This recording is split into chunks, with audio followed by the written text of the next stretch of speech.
샬롬. 여러분 부활절 잘 보내셨어요? 우리 부활의 주님이 우리 인류의 참 소망이죠. 죽음 이후에도 영원한 생명이 있고, 우리 그리스도께서 이제 재림을 하시면 하나님이 이 만물을 회복하셔서 영원한 하나님의 나라에서 영생을 누리면서 하나님과 동거동락하고 살 수 있다는 거 얼마나 참 소망입니까? 그래서 죽음을 두려워하지 않고 우리가 나아갈 수 있습니다. 여러분, 부활절 메시지 중에서 우리 예수님이 이제 그 유대인들을 두려워하여 문을 잠그고 있었던 제자들 가운데 서서, 문이 잠겨 있었는데 그들 가운데 서서 샬롬 평안하라 하시면서 내가 너희를 보내노라 그러셨습니다. 여러분, 이 말씀을 오랫동안 참 궁금했어요. 갑자기 이게 왜 이 말씀을 하셨을까? 뭔가 컨텍스트를 봐도 이해가 잘 안 되고, 지금 가운데 서가지고 보내는데 이 어디를 보낸다는 건지, 또 보낸다는 의미는 무엇인지, 그리고 왜 굳이 부활하시자마자 첫 번째로 입을 여서 하시는 말씀이 샬롬이라는, 평안이라는 말이고 또 보낸다라는 말일까? 이게 도대체 뭘까? 여러분 궁금했지 않습니까? 여러분, 제가 말씀을 묵상하면서 오늘 새벽에 산에 올라가지고 기도하면서 좀 들었던 생각을 여러분과 나누기 원합니다. 여러분 궁금하지 않나요? 게다가 또 숨을 내쉬면서 성령을 받으라. 그래서 나중에 오순절날 성령 강림하시잖아요. 근데 왜 갑자기 이 순간에 또 성령을 받으라 하셨을까? 그리고 누구의 죄든지 사하면 사해질 것이요, 누구의 죄든지 그대로 두면 그대로 있으리라. 즉 죄를 사하는 권세가 너희들에게 있다. 서로 죄를 용서해 준다. 뭐 이 화평이잖아요, 그죠? 화목이잖아요. 야, 이 메시지가 왜 굳이 부활하신 주님이 제자들에게 하시는 첫 메시지였을까? 참 궁금했는데, 제가 새벽에 산에 올라와가지고 기도하면서 하나님 주시는 생각 여러분과 한번 나누기 원합니다. 여러분, 이 유대인들을 두려워하여 모인 제자들도 유대인이에요. 다 유대인들이에요. 우리 예수님께서 이 유대인들 가운데 서셨대요. 문이 닫혀 있었음에도 불구하고. 자, 이건 무슨 말일까요? 여러분, 저는 이 말씀을 묵상하다가 에베소서 2장에 나오는 한 세 사람이 생각났어요. 여러분, 사도 바울은 우리 이방인들을 너희는 그리스도 밖에 있었고 이스라엘 나라 밖의 사람이었다 그러죠. 네. 이스라엘이라고 하는 문 밖의 사람이었어요. 근데 그 그리스도는 이스라엘 안에 계신 분이에요. 그래서 이방인들은 그리스도 밖, 이스라엘 나라 밖이라 그러죠. 즉 그리스도는 이스라엘과 뗄 수가 없어요. 마치 그 가지가 포도나무에 딱 붙어 있는 것처럼 한 존재죠. 한 씨에서 난 거죠. 그래서 갈라디아서 3장 16절에서 바울은 그리스도가, 한 사람 그리스도가 바로 저 아브라함의 씨래요. 그 한 사람이에요. 그래서 히브리 문학에서는요, 이스라엘 역사에서는 유대인들 개별적으로도 참 중요하지만 그냥 하나의 공동체, 한 씨예요. 그래서 항상 단수로 받아요. 히브리 성경에 씨들이라는 표현이 없다고 해요. 그냥 씨예요. 아브라함의 씨, 이스라엘, 바로 씨가 한 사람 그리스도다. 즉 그리스도와 즉 이스라엘을 동일시하고 있는 바울의 모습을 보게 돼요. 오늘 요한복음 이 모습에서도 그리스도가 문이 닫혀 있음에도 불구하고 이미 그 안에 함께 계신 거예요. 그거를 말씀하시는 거죠. 그 가운데 서서 샬롬 하셨대요. 뭔가 화평의 메시지를 보내시는 거죠. 그리고 이 유대인들은 어떻게 보면 그리스도를 믿는 우리 이방인 교회를 상징할 수도 있겠죠.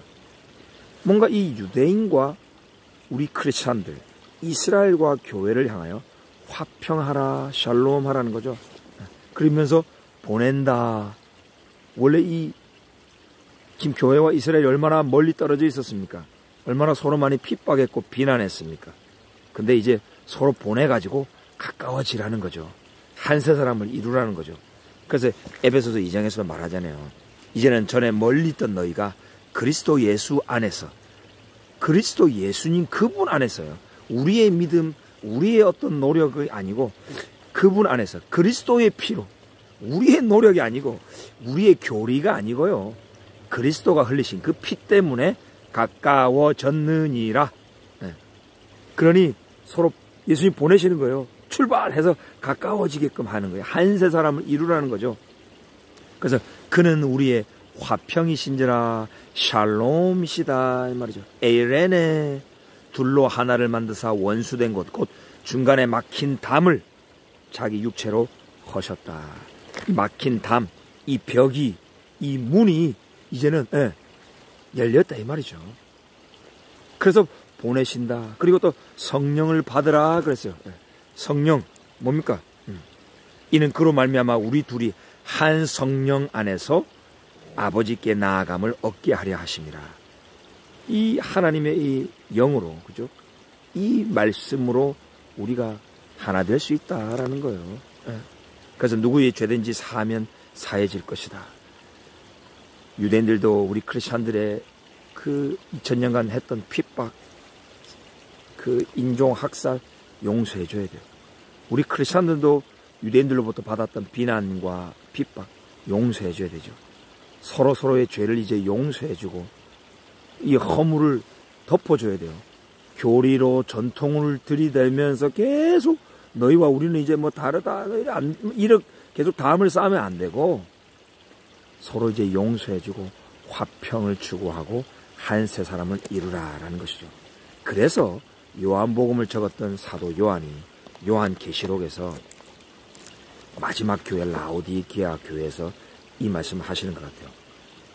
여러분, 요한계시록의 그 7교회 보내는 메시지를 Historical Prophetical View라는 관점으로 해석을 하시는 분들이 많이 있죠. 저도 그것에 참 동의하는데요. 왜냐하면 사도 요한에게 장차 일어날 일을 우리 주님이 계시해 준 거잖아요.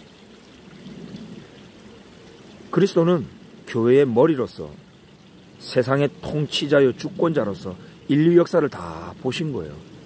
2000년 교회 역사를 주님은 다 보시고 요한에게 먼저 계시해 준 거예요. 그래서 각 7교회 시대의 그 특징들을 7교회를 통하여 다 보여준 거죠. 자, 6번째 뭡니까? 빌라델비아 교회죠. 열린 문을 두셨대요. 이것은 세계 선교의 열린 문을 상징한다고 볼 수 있죠. 19세기, 20세기 얼마나 세계 선교가 열렸습니까? 우리 대한민국도 이 시기에 복음을 받아들이고 복음화 됐잖아요. 자, 근데 마지막 시대 라오디게아 교회 시대는 닫힌 문이에요. 문이 닫혔어요. 그래서 우리 교회가 문을 딱딱딱 걸어 담그고 안에 있어요. 이 마치 유대인들처럼. 지금도 그렇잖아요. 코로나 때문에 열방 선교, 미전도 종족 선교가 많이 지금 닫히고 있어요. 근데 우리 교회가 눈이 열려서 지금 하나님이 우리에게 하기에 원하시는 이 또한 사역은 또한 어떤 사역일까 유심히 봐야겠죠. 바로 저 이스라엘과 화평을 추구하는 거죠. 한 세 사람을 이루는 거죠.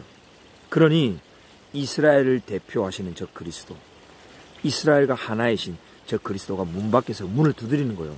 우리 한 세 사람 이루자, 화평을 이루자, 이방인 교회여, 문을 열면 내가 들어가서 너희와 더불어 먹고 너희는 나와 더불어 먹으리라.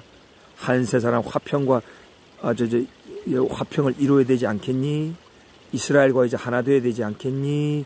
예수님이 문을 톡톡톡톡 두드리는 거죠. 이 이방인 교회가 이 마지막 시대에 이런 한 세 사람의 비밀을 좀 깨닫고, 그죠?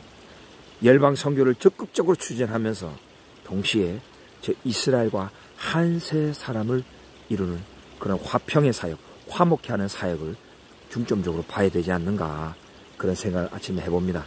아무튼 여러분, 이번 한 주도 승리하시고 여러분 사랑하고 축복합니다.